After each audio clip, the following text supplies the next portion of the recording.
Guardiões da Galáxia Volume 3 é tudo e mais um pouco do que nós, fãs de quadrinhos e fãs de super-heróis, poderíamos querer. E sem sombra de dúvida, um dos melhores filmes baseados em quadrinhos da Marvel, e eu diria até que é o melhor filme da Marvel desde Ultimato. Vale lembrar que nesse percurso nós tivemos também No Way Home, né? Homem-Aranha sem volta para casa. Mas No Way Home não é da Marvel, né? É da Sony. Vale ressaltar isso. É verdade. Ele tem toda a razão. Nesse vídeo eu vou trazer uma análise mais veredito de Guardiões da Galáxia Volume 3. Mas para isso eu vou dividir o vídeo em duas partes. A primeira, eu vou fazer um consenso geral aqui analisando o filme como um filme.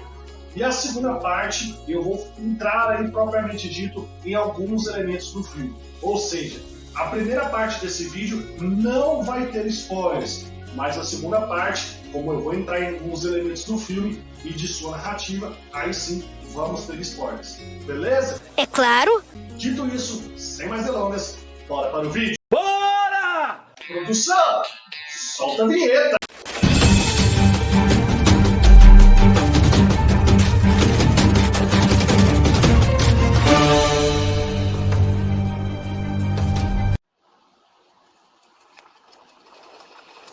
Oi, eu sou o Murilo e você está assistindo ao... Ei, galera, sejam muito bem-vindos a mais um vídeo aqui no canal. Muito obrigado. Crítica do filme, sem spoilers. Assisti Guardiões da Galáxia Volume 3 e, cara, que filme bom! Finalmente posso vir aqui dizer que, sim, temos um ótimo filme da Marvel. Aleluia, aleluia, aleluia, aleluia. É inacreditável tanto que o James Gunn conseguiu fazer com que uma franquia que ninguém conhecesse, que é Guardiões da Galáxia, heróis dos quadrinhos da Marvel, se transformasse na principal franquia da Marvel. Guardiões da Galáxia é a melhor trilogia da Marvel disparada. Eu não estou falando só do MCU, eu estou falando de todos os filmes da Marvel, seja os filmes originais dos X-Men, seja os filmes originais do Homem-Aranha de Sam Raimi estrelado do Tobey Maguire, ou até mesmo as trilogias de filmes do MCU. O Guardiões da Galáxia número 3, ele é amarradinho dentro de si. Ele não tem conexões e nem procura ter conexões com o universo cinematográfico da Marvel, com a fase do multiverso. Nem um pouco. O Guardiões da Galáxia volume 3, ele procura responder ali aos elementos deixados em branco ao longo de toda a saga. Ele é amarrado em sua própria história, ele é desenvolvido dentro de sua própria história e com muita perfeição. É um roteiro primoroso. E a direção aqui de James Gunn me parece ser a melhor direção de James Gunn em qualquer filme que ele já tenha feito. Seja não só no seu roteiro, mas na questão do desenvolvimento dos personagens, mas na questão da utilização das câmeras, dos ângulos de filmagem. O que traz mais força para esse filme é realmente os seus personagens. Os Guardiões aqui, todos eles são bem definidos. É claro, e assim como a gente viu ao longo dos trailers do filme, que um dos Guardiões que tem maior destaque neste filme é o Rocket Raccoon, com a sua história de origem, com o seu desenvolvimento pessoal, mas em nenhum momento, por focar na história de origem de Rocket Raccoon, os outros personagens ficam de fora. Muito pelo contrário, aqui a gente tem o desenvolvimento do Drax, a gente tem o desenvolvimento da Mantis, a gente tem desenvolvimento de caráter da Nebula, temos uma nova visão da própria Gamora. Isso é muito massa, isso é muito legal, né? E a todo momento o filme nos indica certas situações que podem acontecer ao longo de sua narrativa e que também não podem, e prende muito o espectador. E ao contrário do que vinha sendo um padrão nas produções da Marvel principalmente na fase 4, aqui a gente não tem lacração, aqui a gente não tem vamos rebolar pra câmera, aqui a gente não tem engula no martelo, não tem isso. Aqui tem os momentos cômicos, sim, mas os momentos cômicos servem exatamente como alívio cômico, porque o filme é muito mais sério, é um filme muito mais pesado do que foi Guardiões da Galáxia 2 e do que foi Guardiões da Galáxia 1 e do que é qualquer filme da Marvel recentemente. E esses momentos de comédia, sim, funcionam como alívio cômico e não são exagerados. Não é comédia o tempo todo, não é lacração o tempo todo. Aqui, a mão de James Gunn sobre o seu material é muito visível e isso vai de contraste ao que vemos e vamos continuar vendo dentro do universo cinematográfico da Marvel. Não é porque Guardiões da Galáxia Volume 3 deu certo e foi bom, que agora a Marvel voltou, que agora vai ser tudo como era antes. Infelizmente não, não vai ser. Primeiro, James Gunn ele teve total controle sobre este filme. Não teve interferência de Kevin Feige, e isso foi uma das exigências do próprio elenco de Guardiões da Galáxia, que quando o James Gunn saiu, boicotaram Guardiões da Galáxia Volume 3 caso o James Gunn não voltasse. E mesmo com a volta do James Gunn, eles exigiam que James Gunn tivesse a mesma liberdade para desenvolver a produção como ele teve em Guardiões da Galáxia 1 e Guardiões da Galáxia 2, sem ter aí a questão do Kevin Feige alterando o roteiro, como ele fez em Doutor Estranho, como ele fez em Thor, como ele fez em Pantera Negra. Então, essa liberdade foi muito positiva para o filme.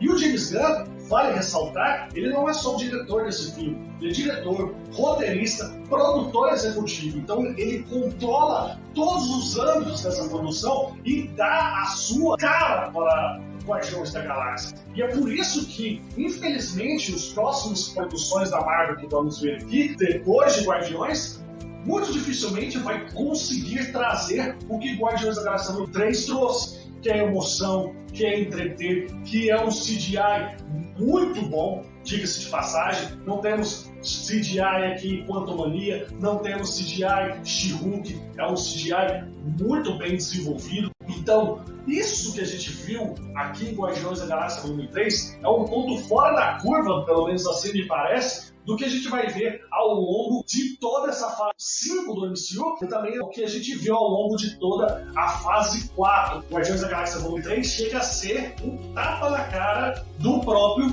Kevin Feige e um tapa na cara da própria Marvel / Disney. Né? Eu já disse aqui em um vídeo anterior de expectativa sobre Guardiões de que este filme poderia salvar o MCU e que se isso acontecesse ia ser um verdadeiro soco na cara da Marvel / Disney. E foi isso que aconteceu. Porque é o suprassumo da ironia. Porque quem salvou o universo cinematográfico da Marvel, que estava capenga, rumando ali para a sua decadência, né, com muitos influenciadores afirmando que o gênero de super-heróis estava em decadência, rumava para o fim, devido principalmente aos últimos filmes e produções da Marvel serem tão pífias. E eu mencionei aqui no canal que o James Gunn poderia ser essa tábua de salvação da Marvel, mas que isso seria realmente uma grande ironia, porque o James Gunn, atualmente, ele é o líder criativo da DC Studios, ele é o líder do novo DCU. Então, quem teoricamente salva a Marvel do seu ostracismo recente é o novo líder da DC, a principal concorrente da Marvel. Isso é realmente muito chocante, né? A gente vê o quanto a Marvel decaiu ao longo da fase 4. É impressionante isso. Mas esse filme tem aí também alguns pontos que não são tão primorosos. Não que sejam ruins, mas há ali alguns pontos que nos deixam um pouco assim, poderia ter sido melhor desenvolvido. E um desses pontos é o Adam Warlock. O Adam Warlock é um personagem que infelizmente ele é jogado na trama. Se você retira o Adam Warlock de Guardiões da Galáxia Volume 3 da trama do filme, ele não vai fazer nenhuma diferença. Apesar de que no final ele tem ali uma certa importância para a conclusão da franquia, mas no contexto geral, a não presença do Adam Warlock nesse filme não faria qualquer tipo de diferença. para o desenvolvimento da história. O vilão auto-evolucionário talvez seja o grande vilão depois do Thanos. Ele tem desenvolvimento, ele tem camadas e principalmente ele é vilão por ser vilão. Ele é mal de natureza e também traz elementos deste personagem muito icônicos dos quadrinhos.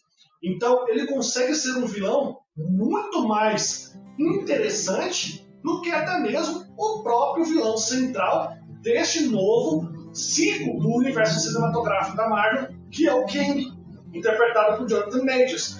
Claro que a interpretação do Kang por Jonathan Majors é a melhor possível, mas aqui o auto-evolucionário, ele é um vilão que você ama odiar, você passa raiva, você tem nojo do cara, mas é um vilão que ele se sustenta por si só.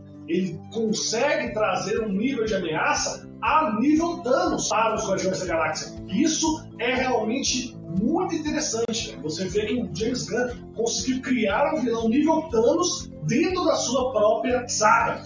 A gente vê em Guardiões claramente um escalonamento de nível, né? Guardiões 1, Guardiões 2 e Guardiões 3. O sarrafo dos vilões foi sempre aumentando, né? Primeiro um mais ou menos, o 2 já foi melhor, que é o vilão Ego, o pai do Peter Quill, e agora a gente tem um grande vilão, que é o auto-evolucionário. Então isso mostra que o James Gunn ele é muito inteligente na construção e no desenvolvimento dos seus personagens. Se fosse para dar uma nota, eu daria uma nota 9 para o filme, como um filme, porque é um filme muito bem roteirizado, é um filme muito bem dirigido, é um filme que não quer se levar como o universo cinematográfico da Marvel, mas quer se fechar, é uma homenagem à franquia, é uma homenagem a vários elementos da cultura pop, e o James Gunn fecha o ciclo de Guardiões de uma forma bastante boa. A gente tem aí uma conclusão que eu confesso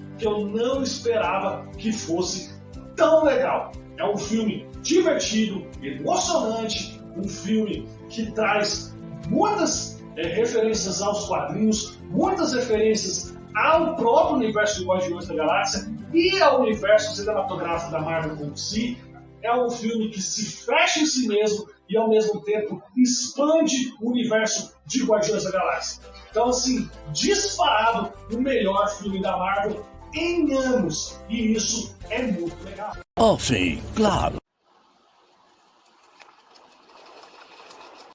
Crítica do filme, com spoilers. Bem, Guardiões da Galáxia Volume 3, a gente tem que referendar que não é só o universo de Guardiões que foi referendado dentro da narrativa desse filme. James Gunn conseguiu fazer referências na narrativa de Guardiões da Galáxia Volume 3 não só ao universo cinematográfico da Marvel, como ao próprio universo de Guardiões. A gente tem citações, tem cenas que nos lembram muito Guardiões da Galáxia 1, que nos lembram muito Guardiões da Galáxia 2. Isso também, essa questão de nostalgismo dentro da própria franquia, nos é remetida pela trilha sonora. James Gunn traz aí para Guardiões da Galáxia Volume 3 uma trilha sonora que repete os sucessos de hits utilizados nos dois primeiros filmes e que nos traz noção de nostalgismo. Além disso, temos também várias citações de diálogos e respostas para artes da narrativa de Guardiões da Galáxia Volume 1 e Volume 2 que foram deixadas em aberto, que são explicadas aqui no Volume 3. Então o ciclo se fecha, o ciclo da narrativa completamente se fechando. E isso é muito da hora. Mostra que o James Gunn falou lá, que os gêneros de super-heróis não está saturado, o que está saturado é os estúdios fazerem filmes de evento, focando mais na ação, focando mais na questão visual, espalhafatosa, e deixando o enredo de lado. Mostra que esse filme de Guardiões, ele é muito voltado para o enredo. E a todo momento, ele quer te emocionar. Ele quer te levar às lágrimas e sentir nostalgismo. E não é só na própria referência dentro do universo de Guardiões que esse filme se banha. Tem uma cena de flashback do Rocket Raccoon que é cópia da cena de Harry Potter. Lembra quando o Harry leva lá nas Relíquias da Morte, parte 2, o Abracadabra do Voldemort, mas não morre? Ele vai para um outro plano, lá que é uma representação de King Cross, e lá ele se encontra com o Dumbledore. Cara, aqui em Guardiões da Galáxia, a gente tem uma cena igual a Harry Potter, envolvendo o Rocket Raccoon. É igual. Até as falas são parecidas, né? O Harry pergunta, mas e agora? O que vai acontecer? Pergunta isso pro Dumbledore. O Dumbledore fala, você tem duas opções, ou você pode querer continuar adiante, e aí você pode embarcar no trem e ir embora comigo, ou você pode retornar. E aqui no Guardiões da Galáxia temos praticamente uma mesma fala, né? O Rocket Raccoon pergunta para Lily, que é uma das personagens importantes desse filme, trazidas para esse Guardiões da Galáxia volume 3, e que é importante na história passada do Rocket Raccoon, na história de origem do Rocket Raccoon. Ela fala para ele praticamente as mesmas palavras. Você pode seguir com a gente, mas ainda não está na sua hora. Então, é muito igual a Harry Potter. E quando eu vi a cena, eu falei, caraca, ele copiou Harry Potter, que da hora. E não é só de Harry Potter que vive Guardiões da Galáxia volume 3. Temos também referências a Star Wars, né? A parte em que os Guardiões entram lá na nave do Alto Evolucionário para salvar ali os seres humanos inteligentes e também os animais que estão presos ali, e tem um confronto contra o exército do Alto Revolucionário. Tem Star Wars em sua essência, né? Que o Drax abre a porta e tá lá o exército pronto para enfrentar os Guardiões. É como se fosse um Jedi abrindo porta, uma nave lá do Império, e tá os Star Troopers lá com as armas apontadas. A mesma sensação. Isso é da hora. Sem falar também que tem uma cena icônica no meio do filme, que é uma referência clara no jogo Among Us. Então, James Gunn, ele consegue trazer elementos de várias outras franquias que complementam e que se casam muito bem com a narrativa de Guardiões da Galáxia. Isso mostra que o James Gunn, ele não está preocupado em lacrar, ele não está preocupado em pôr requebra na cena, ele não está preocupado em fazer representatividade apenas por representatividade. Não tem representatividade dentro dos Guardiões, mas tem um motivo dentro da história para essa representatividade ocorrer. Não é só fazer por fazer. Então, o James Gunn dá uma aula de cinema. Isto é cinema. Você vê o cuidado que o James Gunn teve, não só de desenvolver visualmente um filme belo, mas também o cuidado de ter uma narrativa que se encaixa muito bem com tudo que é necessário para fazer de Guardiões da Galáxia a melhor franquia disparável da Marvel. E outra coisa, há um momento do filme que fala uma frase que é um tapa para os fãs de Guardiões, que é, você não percebeu, mas essa história não é sobre os Guardiões, essa história é sobre você. Você é o protagonista de Guardiões da Galáxia, o que faz muito sentido com o universo cinematográfico da Marvel. Porque se a gente voltar atrás e voltar para a Guerra Infinita, quais são os dois únicos Guardiões que não morrem? Um, naquela ocasião, ainda não era um Guardião da Galáxia, que é a Nebulosa. E o outro é o protagonista de Guardiões da Galáxia, que é o Rocket Raccoon. Todos os outros Guardiões lá na Guerra Infinita, com o estalar de dedos de Thanos, morreram. Deixaram de existir, ficaram 5 anos mortos, até que o Hulk usou de novo o estado de dedos e trouxe todo mundo de volta, menos o Rocket Raccoon e a Nebulosa. Isso faz muito sentido, porque o Rocket Raccoon é o protagonista da franquia. Isso já foi jogado pra gente lá em Guardiões da Galáxia e a gente não percebeu. E com uma única frase, dentro do filme, dentro do ápice do filme, o James Gunn traz pra gente essa revelação que era clara, mas que a gente não percebeu. Isso é uma sacada de gênio do James Gunn. Mostra o quanto ele tem conhecimento do material do qual ele está trabalhando. Isso é muito legal. E não para por aí, né? A gente vê também a nova formação dos Guardiões. Isso mostra que quem saiu não morreu, porque ao longo de todo o filme, e até mesmo nos trailers, e até mesmo algumas entrevistas do James Gunn divulgando Guardiões da Galáxia, tudo indicava que pelo menos o Rocket Raccoon deixaria a equipe, ou que o Peter Quill poderia morrer, ou que qualquer outro personagem poderia deixar a equipe com uma morte. Mas não foi isso que aconteceu. Cada um dos personagens originais de Guardiões da Galáxia tem um desfecho que condiz com a sua história. O Drax vai virar o pai das crianças que eles salvaram. A Nebula, ela quer ter uma família, coisa que ela não teve na mão do Thanos. O Peter Quill começou sendo sequestrado da Terra no universo de Guardiões da Galáxia. Ele retorna para a Terra, né? A gente tem o Rocket Raccoon assumindo a liderança dos Guardiões da Galáxia em sua nova formação, acompanhado pelo Groot. Então a gente tem o ciclo se fechando, e se fecha de uma forma que faz sentido. E por outro lado, também a gente tem uma Gamora que é completamente diferente da Gamora que a gente viu até aqui no universo da Marvel. Uma Gamora que lembra muito como era a Nebulosa, meio que inverteu, né, as personalidades. Né? Nebulosa ainda continua sendo aquela Nebulosa arrogante, mas a gente vê que esse convívio dela com o Tony Stark lá em Ultimato e com os Guardiões da Galáxia fez com que ela mudasse. E uma cena que mais mostra isso é quando os Guardiões conseguem salvar a vida do Rocket Raccoon e ela escuta a voz do Rocket Raccoon e a Nebulosa chora de escutar a voz do Rocket e ver que o Rocket está vivo.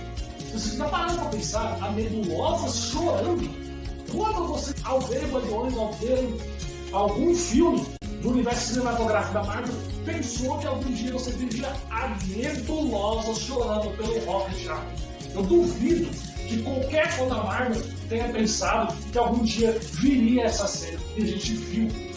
Isso se chama cinema, isso se chama conhecer o material, desenvolver o material ao qual já tem um conhecimento bem profundo e dar camadas aos seus personagens.